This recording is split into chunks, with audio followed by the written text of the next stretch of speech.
프랑스 파리 올림픽이 한 달도 채 남지 않은 요즘 중국이 파리에 무한의 압박을 하고 있다는 소식이 들어왔습니다. 이유를 들어보니 정말 기가 차서 웃음밖에 안 나오는 상황인데요. 파리의 한국 문화가 너무나 많이 퍼져 있다. 특정 국가 문화가 곳곳에서 묻어나 불편하다. 이와 관련해 올림픽위원회에 진정을 넣을 예정이다라는 어처구니가 없는 이유였죠. 사실 구라파, 특히 파리처럼 유럽에서 영향력 있는 국가에서 펼쳐지는 올림픽 같은 국제대회는 중국인들에게 거대한 광고판과 같은 행사입니다. 그래서 지금 한참인 유럽 국가들이 축구 대항전인 유로 2024에 중국어로 된 중국 회사 광고판이 가득한 건데요.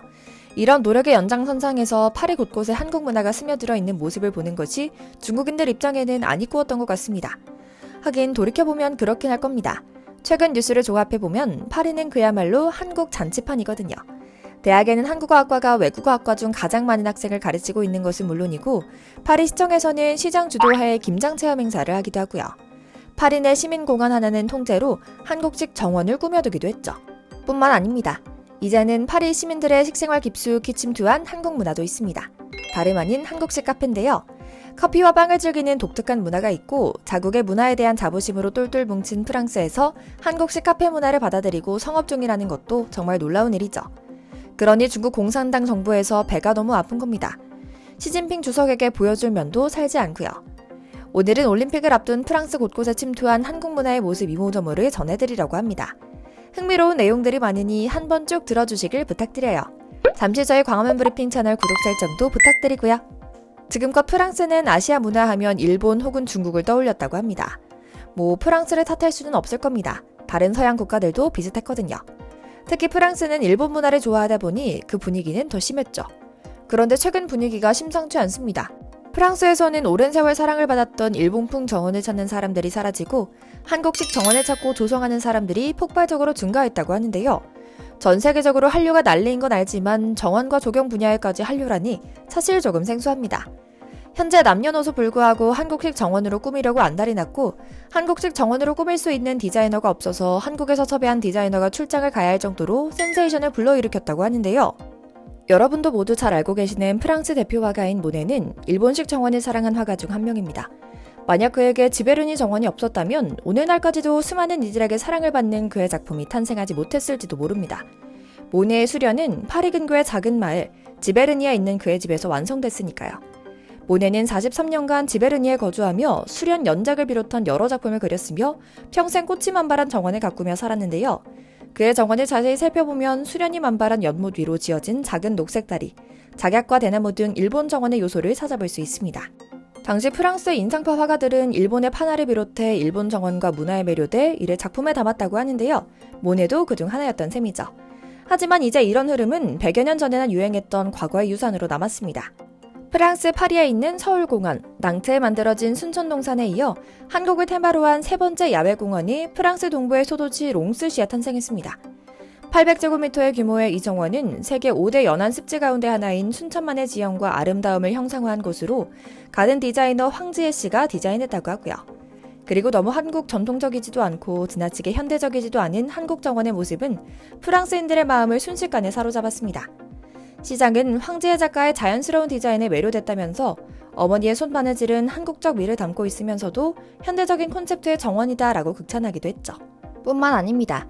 프랑스에서 제일 큰 한국 학과를 갖고 있는 파리 7대학 중앙 건물에는 규모는 작지만 단번에 시야를 사로잡는 특이한 정원까지 조성할 정도로 정성입니다. 바로 한국식 정원인 솔섬 정원인데요. 3년간의 공사 끝에 모습을 드러낸 솔섬 정원은 가운데에 소나무 한 그루가 심어져 있고 호랑이, 십장색 무늬 등을 그린 담으로 둘러싸여 있습니다. 처마 형태의 천장에는 용비어천과 윤동주 시인의 별의 낸 밤, 김소월 시인의 초혼, 김수영 시인의 풀 등의 시가 새겨져 그 의미를 더했고요. 파리 7대학은 프랑스에서 한국학 관련 학사, 석사, 박사 과정을 갖추고 있는 명망 있는 대학인데요. 특히 한국학 과정이 포함된 동양학부의 오랜 역사가 유명한 곳이죠. 끝이 아닙니다. 며칠 전 파리 시청사 정문에는 뜬금없이 태극기가 걸리기도 했습니다. 뉴스를 조금 더 살펴보니 갑자기 청사 앞에 몰려든 400여 명의 파리 시민들이 손에 위생장갑을 끼는 사진이 나옵니다.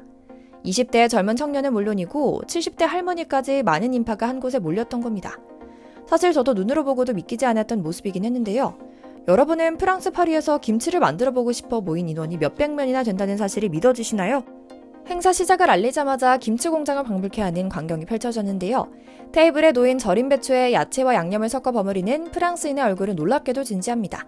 중간중간 배치된 안내원들의 설명에 따라 부지런히 손을 놀리는 모습도 인상적인데요. 파리에서 10여 년 거주했다는 한 교민은 파리에서 10년이나 살았지만 올해 유럽에서 불고 있는 한류 열풍은 믿어지지 않을 정도예요. 특히 품격 있고 건강하게 먹는 음식을 즐기는 것에 어쩌면 과할 정도로 관심을 갖는 프랑스인들이 김치를 비롯한 한국 음식에 관심을 보이고 있죠 라고 소감을 밝히기도 했습니다. 기자는 어안이 벙벙해져 파리시 행사 관계자에게 프랑스인들이 진짜 김치를 좋아하는지 아니면 단순히 그냥 호기심인 건지 묻자 이렇게 답했습니다. 불고기나 비빔밥처럼 처음부터 좋아하는 것 같지는 않습니다. 그러나 프랑스인들이 다른 나라 문화를 존중하는 경향이 있고 새로운 것에 호기심도 많은 편이라 한두 번 시도했다가 김치의 맛에 빠진 사람들이 꽤 있는 것 같아요.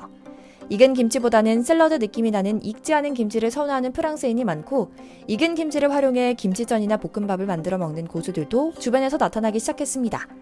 특히 인상적인 부분은 프랑스인들이 불고기, 갈비, 비빔밥만 좋아하는 게 아니라 다양한 한식을 즐긴다는 설명이었는데요. 최근 많은 프랑스인이 한식이 가진 다양성에 푹 빠진 듯합니다. 이처럼 미식의 나라 프랑스에서 불고 있는 한식 열풍은 호기심에 한번 먹어보는 차원이 넘어 프랑스인들의 식문화로 자리 잡기 시작하는 모습입니다. 그 때문인지 2002년만 해도 20여 개에 그쳤던 파리 한식당의 수는 최근 100개를 돌파했으며 매년 10곳 이상 늘고 있다고 하는데요. 한식당을 방문하는 프랑스인만 해도 연간 500만 명에 달하는 것으로 추산된다고 합니다. 더군다나 에어컨도 없이 여름을 나는 나라로 유명한 프랑스에서 시원한 막걸리의 매력이 알려지기 시작한 것도 주목할 만합니다.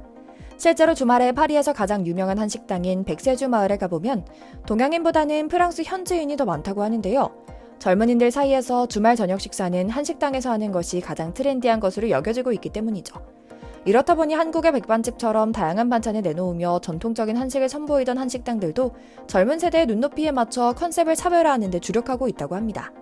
삼계탕, 갈비찜, 한국 분식 등 한 가지 메뉴만 다루는 식당도 생기기 시작했고요. 어찌나 한식이 유행인지 파리에 거주하는 중국인들은 아예 한국어 간판을 단 짝퉁 한식당을 운영하기 시작한 것은 물론이고 아예 지방에 김치 공장을 차려 자체적으로 공급하고 있다고 할 정도입니다. 속상하긴 하지만 그토록 대국으로서의 자신들의 문화가 세계 제일이라고 소리치던 그들이 한국인인 척하며 한식당을 열 정도라는 걸 보면 그만큼 프랑스에서 한국이 많이 사랑받는다는 반증이기도 할 거고요. 뿐만 아니라 중국이 경기를 일으키며 이것도 중국 문화의 일부다라고 주장하는 것도 있습니다. 바로 택견인데요. 택견이 현대사회에서 무술로 인식된 지 그리 오래되지 않았지만 무예로서는 최초로 유네스코 인류 무형문화유산에 등재되는 등 그 진가를 인정받기 시작하며 프랑스에서도 택견은 이제 더 이상 낯선 문화가 아니게 됐습니다. 프랑스인 장 세바스티앙 브레시와 기욤 피노는 아예 프랑스 택견협회를 설립하기도 했는데요. 어릴 적부터 무술에 관심이 많아 프랑스 전통무의 사바테는 물론이고 유도와 합기도까지 수련했다는 기욤 피노 씨. 그는 태권도 공인 2단까지 보유하고 있는 무술인입니다. 세간에 알려진 무술은 한 번쯤은 해봤다는 그가 우연히 한국에서 택견 경기를 관전한 후 택견의 매력에 빠져버렸다고 하는데요. 그 즉시 한국에 정착해 하루에 몇 시간씩 수련할 정도로 택견에 매진했다고 합니다. 결국 택견 공인 5단을 취득해 지도자 자격을 갖췄다고 하는데요. 마찬가지로 택견에 푹 빠져있던 브레시 씨를 만나 프랑스에서 의기투합하게 됩니다. 브레시 또한 해동검도와 태권도를 수련한 적 있던 유단자였죠. 그야말로 택견에 미친 두 프랑스인이 파리로 돌아와 프랑스 택견협회를 설립하고 도장을 연 것은 2010년. 14년이 지난 지금까지도 프랑스 내 택견 보급과 선수 육성에 매진하고 있다고 하죠. 어떠신가요? 중국이 난리칠만 할 정도로 파리는 온통 한국으로 물들어 있다고 볼 수 있는데요. 문화라는 것은 중국이 말하는 것처럼 반협박으로 금방 풀을 죽이고 또 금방 키워서 생활 속으로 녹여낼 수 없는 만큼 한국 문화가 가진 저력이 참 대단하다 싶은데요. 말로만 대국이라 하고 한국을 소국이라 무시하지만 정작 가장 소인배 짓을 하고 있는 중국이 하루빨리 참교육받길 기원하며 오늘 영상 마치겠습니다. 광화문 브리핑 채널 구독, 좋아요도 부탁드리고요. 오늘도 시청해주셔서 감사합니다.